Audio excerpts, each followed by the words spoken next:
Welcome back, friends. I-9s. They're all over the news all of a sudden. Part of this is triggered by some policy changes that may be coming out October 31st, 2022. Now, many of these federal agencies have been pretty sleepy during the pandemic. There were lots of closures, office closures, documents were moving rather slowly, a lot of policies were lifted, and now the wheels have been greased in order for these wheels to start moving again. And these agencies are starting to look at audits and asking questions. I am waving my flag saying, hey, let's look at this. We don't want to get caught with our pants down, and be sure to clean up some of your procedures around new hire and offboarding processes. And I'm going to go through some articles and show you why I'm saying this. And I'm also going to go over Ease, because Ease is the most popular online administration website for small businesses in regards to HR and employee benefits, and show you that there are some I-9 options within Ease. Now, you'll still have to do some review in person, and you still use some paper. However, this can be useful to making some of the documentation, notation, date notation, change notation in a system so that you can keep track. May also be a useful audit tool. So as you go through, perhaps you can upload documents into Ease as you audit each employee. So if you're starting fresh within the Ease system, in the I-9 process portion of the system, may be a good opportunity for you to start that audit and make sure you do have your ducks in a row. Let's get into it. As you may already know, when you add a new hire into Ease, you have the ability to send them an email. And when they receive that email, it will look something like this. And you have the option in Ease to change this wording and all that good stuff. But let's go ahead and click on it. It will look something like this with your company name here. And I'm going to go ahead and enter in my password and click login. And it will go through here for terms of service once the employee has set their password. And we will get this welcoming message. Welcome to Ease. I'll shrink this a little bit so that we can see. And as the new employee, I can hit View Profile, and I'll see my hire date. I'm going to go ahead and click Edit here under I-9, and I can add my documents for citizenship, such as birth certificate and so on. And I'm just going to put add document. So now that I've uploaded this, my employer can also see it on their Ease. You've uploaded this document from list C, and it's letting us know that we have to add something else as well. Most people do a driver's license, so we are going to pretend that, and oh, oops.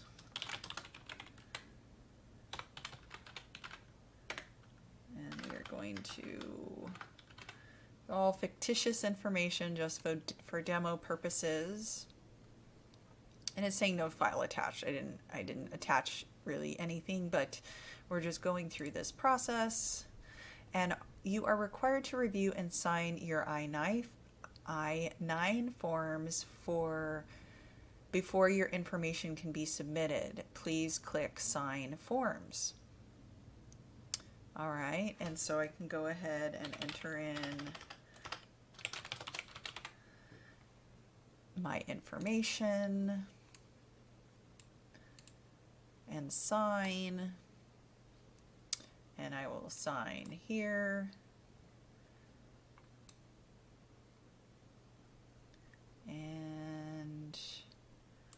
it's all done. Finish signing. Very similar to DocuSign. And on the upper right hand corner, I'm going to click Finish. And View Profile. I can go in here and add a W-4 as well. And if I have multiple jobs, how many children I have under the age of 17, and other dependents that I may have, other tax credits I may have, other income, other deductions, sign forms, generating. I'm going to type in my name again and sign.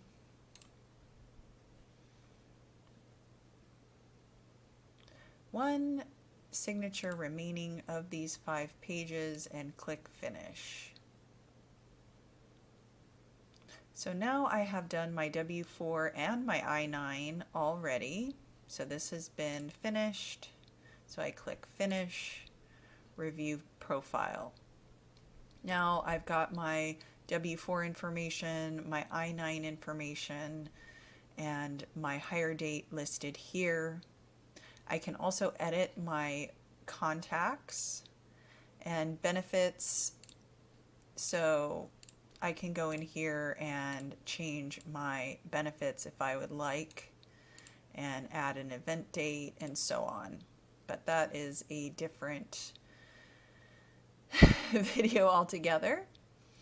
And you can view your documents here. So it's here for you to view, it's here for your employer to view on their end, and I'll show you the employer's end as well. We're going to exit out of this and look at it from the employer's perspective.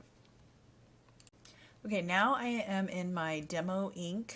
company, so your company information, possibly your logo, can be added in here. Just a side note, you can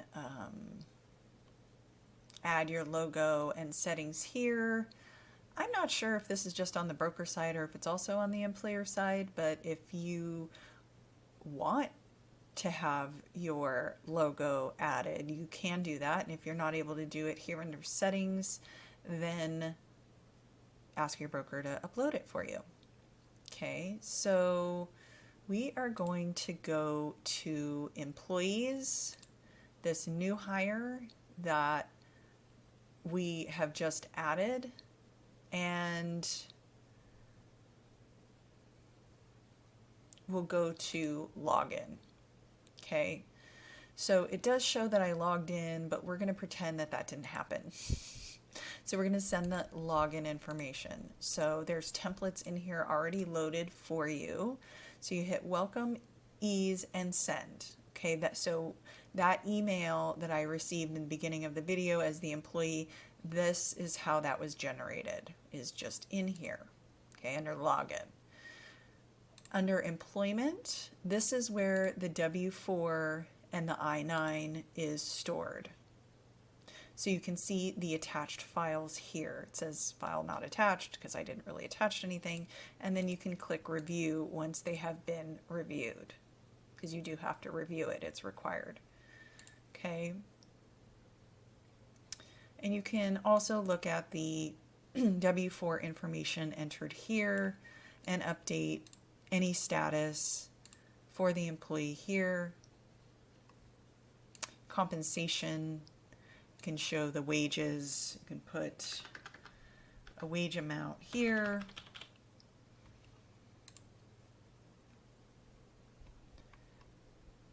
Now, if you have logged on and you do not see this W-4 and I-9 option here, you go to your company profile where you see your logo and your company name here.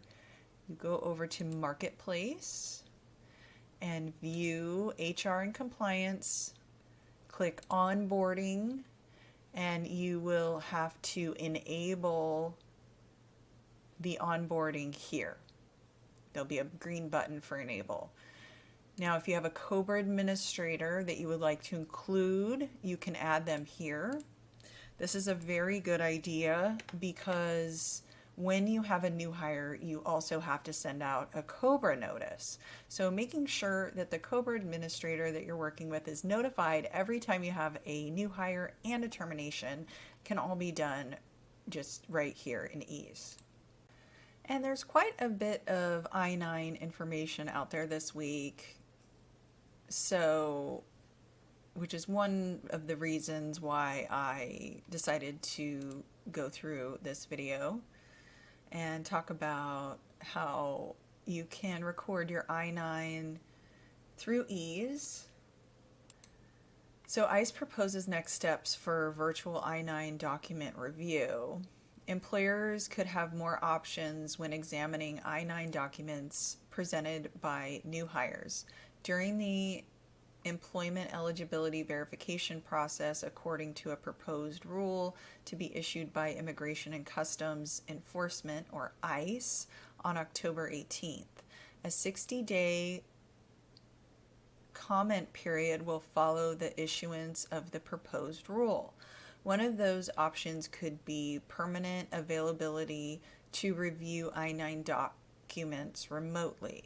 ICE noted that this proposed rule does not create new flexibilities like permanent remote review, but rather creates the authority that would allow the government to extend flexibilities, provide alternative options, or conduct a pilot program to further evaluate an alternative procedure option for some or all employers. Any specific new procedure, such as virtual document review, would be proposed in a separate rulemaking. The agency is requesting input on several questions from employers, such as ways to reduce fraud, avoid discrimination of the I-9 process, and protect privacy. ICE is also considering various document retention requirements applicable to remote examination, possible fraudulent document detection or anti-discrimination training requirements for employers, and whether or not only employers enrolled in E-Verify will be able to use alternative procedures. A practice that is starting during the pandemic, virtual reviews of Form I-9 can help employers that are hiring remote workers. Many employers want a remote review option, but they are also calling for better remote examination methods. Employers must complete an I-9 form for all workers to verify employment eligibility. During the pandemic, the Department of Homeland Security waived requirements that employers inspect documents in person in workplaces that were operating remotely. And those employers have been allowed to use alternative methods like video conferencing, fax, or email. That flexibility has recently been extended through the end of October. Not surprisingly, many SHRM members strongly desire to have a permanent virtual I-9 option. Not only have the burdens and hazards of in-person I-9 preparation grown, but technology has advanced to the point where the believed benefit in in-person I-9 preparation are now equaled or exceeded by remote or virtual methods. Moreover, a remote I-9 preparation option would transform the entire onboarding process and enable the process to be accomplished remotely. So I just gave you an option for that, and certainly, as this article states, it's gotten a lot more popular since the pandemic. And if your business is operating remotely, it was extended through October, and they're looking at extending it possibly again. If you're operating in person, however, it's still reviewing it in person in addition to the remote option is the best. Now, when I say remote option, I mean storing the documents online in some way so that you don't lose track. Oftentimes, when paper documents are involved, there's more risk to losing them or misplacing them and not being able to pull them at a moment's notice when you need them the most. Top 10 mistakes in handling I-9 forms. Top 10 mistakes in handling I-9 forms. Internal I-9 audits should result in documented changes in practices, not just connection to the forms. In fact, she cited not understanding the difference between correcting an I-9 and correcting practices leading to I-9 violations as one of the top 10 mistakes employers make in handling I-9 forms. This is another reason why having some sort of a system that's documenting every single time something is changed can certainly help in this process. She said employers should provide training so the same mistakes aren't made again, and noted that immigration compliance policies and procedures should be updated after corrections are made. She listed other I-9 mistakes, such as allowing untrained staff to administer I-9s, not conducting an internal I-9 audit, having untrained staff engage in the I-9 audit, not supervising new employees filling out Section 1, accepting unacceptable documents.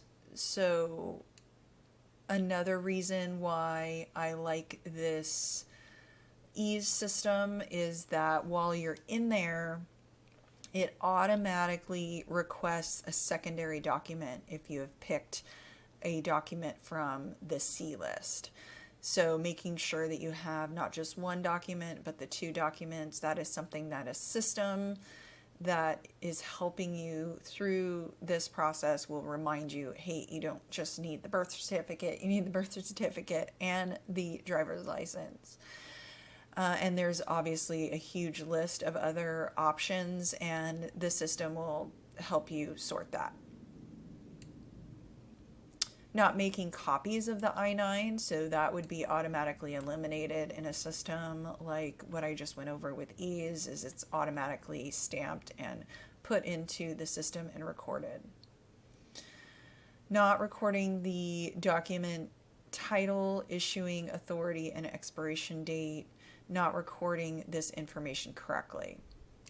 So the system of ease is asking the employee to put this information in.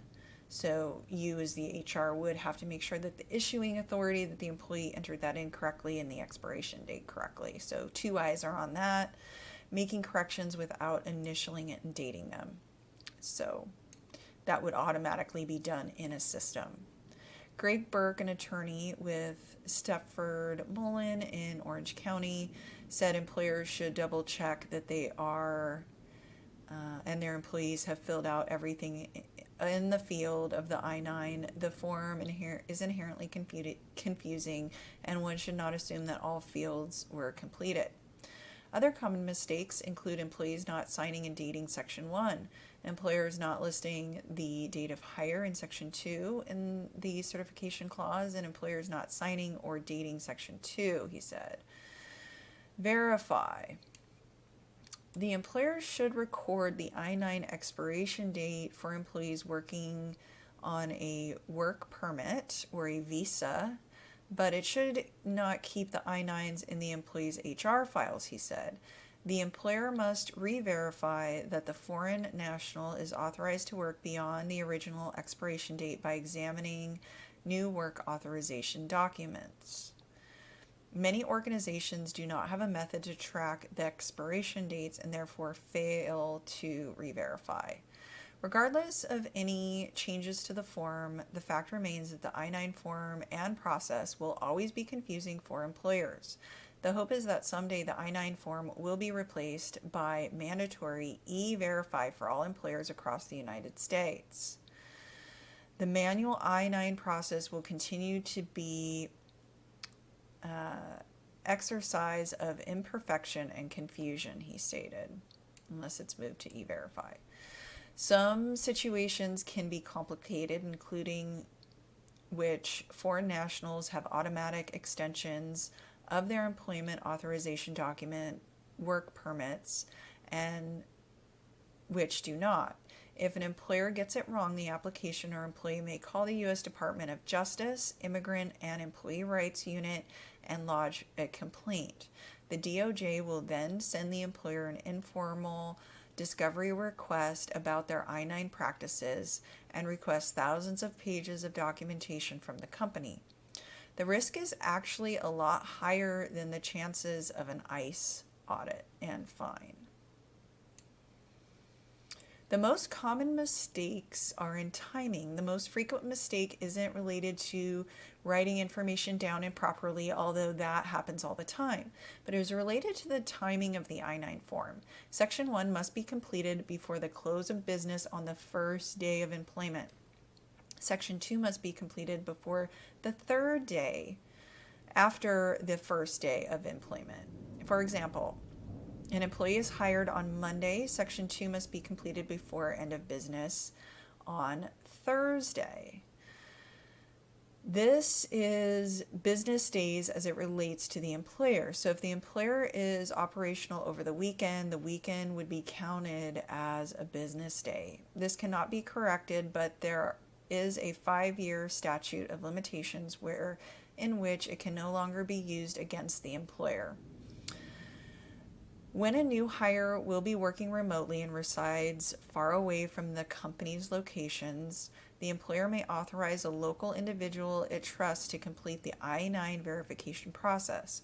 That individual becomes the employer's agent for the I-9 verification process. The person might be, for example, a bank representative, a notary, or an attorney.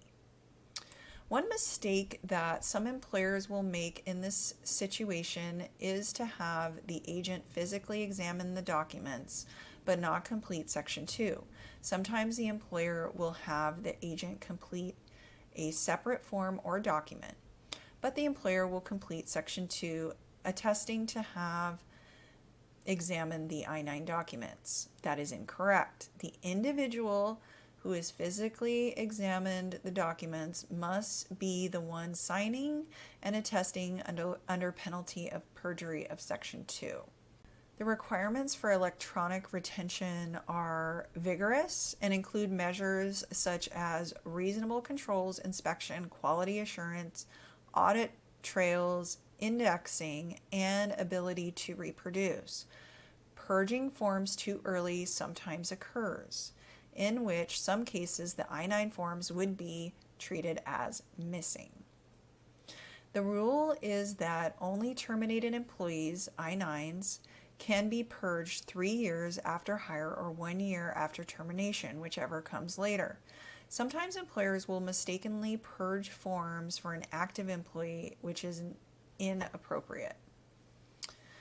That failure to retain the original forms unless electronically stored and compliant with those requirements is also a serious error and would be treated either as a failure to produce an I-9 form or a missing form. Employers are encouraged to obtain additional guidance for complicated I-9 situations. So I-9s are in the news in regards to HR. So here's another one. ICE seeks permanent remote I-9 document review, like we just discussed. Employers beware, prioritize I-9 compliance post-COVID. Employers beware, prioritize I-9 compliance post-COVID. The pandemic also prompted temporary changes to many government policies, including process and verification changes related to the I-9 employment eligibility verification form, referred to as the I-9. On January 20, 2020, the CDC confirmed the first case of COVID-19 in the United States. The struggles employers have experienced in the months and now years since this date are well known. To prevent the spread of this then unknown virus, many employers transitioned to full remote work, while others continue to have essential workers on site. Faced with COVID-19, employers were forced to change their work habits and administrative processes. The pandemic also prompted temporary changes to many government policies, including the process of verification changes related to USCIS, Employment Eligibility Verification Form I-9, which in the immigration field is fondly referred to as the I-9. Question is, did employers continue to follow the stringent and technical requirements that are required in the Form I-9? Some employers simply use the same Form I-9 they have always used without checking the I-9 central website. While the Form I-9 itself was last updated before the pandemic, the latest form version has a version date of October 21st, 2019. These employers could have also missed multiple Department of Homeland Security DHS policies created during the pandemic to help employers continue to meet their legal obligations. Employers should regularly reference the I-9 central website available at here. I will go ahead and copy and save this for you and put it in the description down. When faced with new hires, rehires, or employees with work authorization changes to ensure they remain up to date, as noted by DHS, employers have certain responsibilities under immigration law during the hiring process. Employers must be aware that failing to complete Form I-9 correctly can translate into significant penalties for violating federal immigration laws, including civil fines, criminal penalties, and even debarment from government contracts. For example, the government sets fines for substantive I-9 paperwork violations based on how many I-9s have been issued. If, as often happens, 50% of the I-9s have a substantive paperwork error, the base fine for each I-9 is $2,005. The government can then enhance that fine up by 25% based on 5 factors, including business size, good faith, seriousness, unauthorized aliens, and history. Form I-9 fines can be significant even for simple paperwork errors where there are no unauthorized workers. Reviewing the I-9 central website provides clients with the primary governmental source of information on how I-9s should be completed and retained, including webinar trainings and even examples of I-9 identity and employment eligibility documents. Moreover, this website is also the quickest resource of I-9 updates on any policies from USCIS, and therefore the primary resource that HR departments should be referenced and should be referenced regularly. With a shift in how the public feels about the pandemic, many employers have returned to their status quo before 2020. And with this shift, USCIS also proactively updated its temporary policies related to COVID-19, with a focus on helping employers continue to comply with immigration policy. Some of the updates to current policies are noted below. The Department of Homeland Security, DHS, had allowed employees to present expired List B documents to complete an I-9 from May 1st, 2020 through April 30th, 2022. This flexibility was due to employees experiencing significant delays in obtaining document renewals from governmental agencies and other sources due to the economic effects of COVID-19. This temporary policy ended on May 1st, 2022, and required employers to update these employee forms I-9 by July 31st of 2022 to reflect the inspection of List B unexpired identity documentation. DHS and U.S. Immigration and Customs Enforcement, or ICE, have also extended the flexibility to defer in-person inspection of documents for employers and workplaces that are operating remotely. And this has been extended until October 31st, 2022. In short, if the employer has a workplace that works exclusively remote due to COVID-19 precautions, the employer can remotely inspect and retain copies of the identity and employment eligibility documents for employees hired on or after April 1st, 2021. Other requirements include the need for employers to create written documentation of their remote onboarding and telework policies for each new hire. ICE guidance has not been clear with these requirement flexibilities, and it has shifted during the pandemic. It is important to reference I-9 Central to understand all technicalities related to this temporary policy. It is important to highlight that DHS and ICE have encouraged employers to begin the in-person physical verification of identity and employment eligibility for employees who previously underwent remote inspection during the pandemic. If employers can begin the in-person verification process, they should strongly consider doing so now, as the government may not extend the policy beyond October 31st, 2022. In addition, many employers are now bringing their workforce back to the office.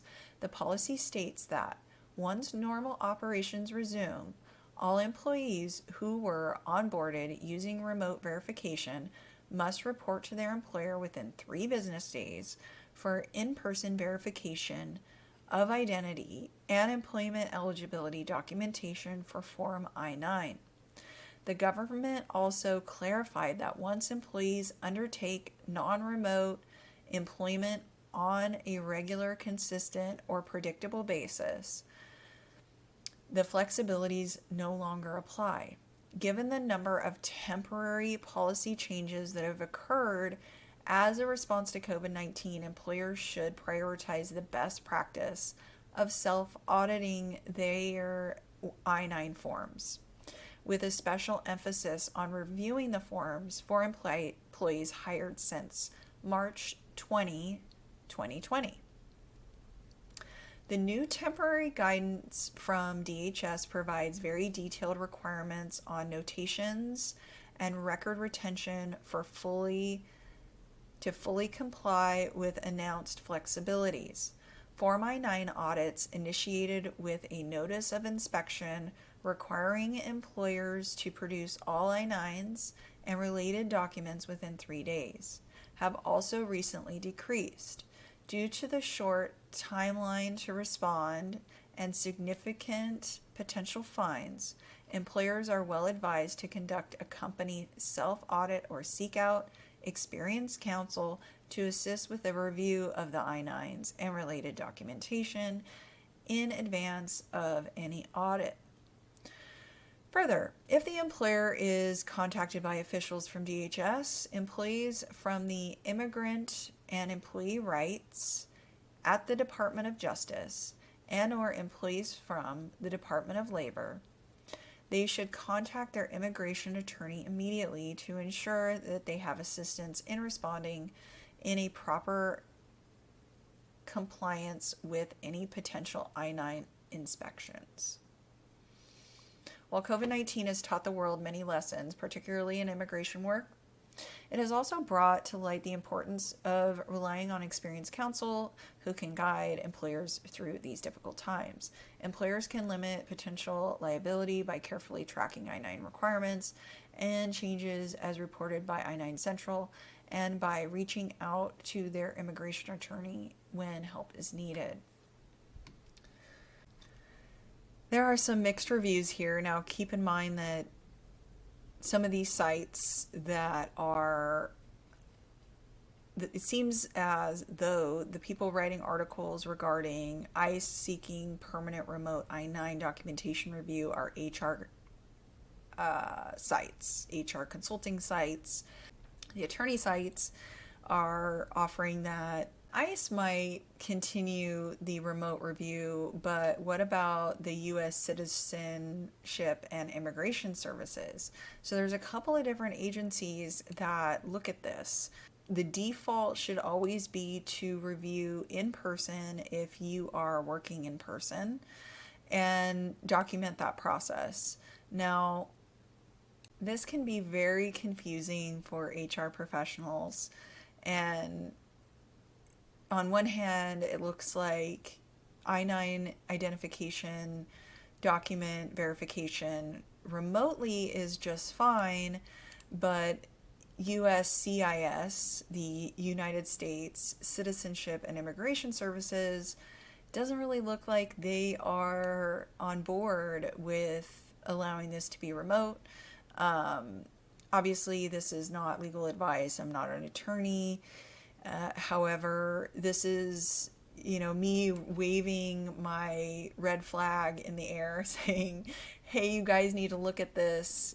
Certainly, government agencies have been pretty sleepy during the pandemic. There were lots of slowdowns and shutdowns in government agencies, and it seems as though the wheels have been greased and that some of these agencies are back online and looking at these things again. So just making sure you're not asleep at the wheel, and taking a look at auditing your I-9s since, like it said, March 20th of 2020, possibly even January 2020. They liked those two dates. So it was 1/20/2020 and 3/20/2020 were the two dates that seemed to be flagged for certain policies. And taking that extra time to go through, make sure you have at least all of your I-9s, that they've been signed, that you check the expiration date of your documents. That is certainly a great place to start and do your own audit, just at least over the last 3 years, 2 to 3 years of the documentations. Hopefully you found this information useful. I'm going to go ahead and wrap it up there. Thank you for hanging out with me today, friends, and I look forward to seeing you next time. Now, if you're a client and you have any questions, there is a link down below specifically for clients to schedule a meeting with me. If you're not a client, I do require a questionnaire to be completed first, and that link is also down below. And we'll see you next time.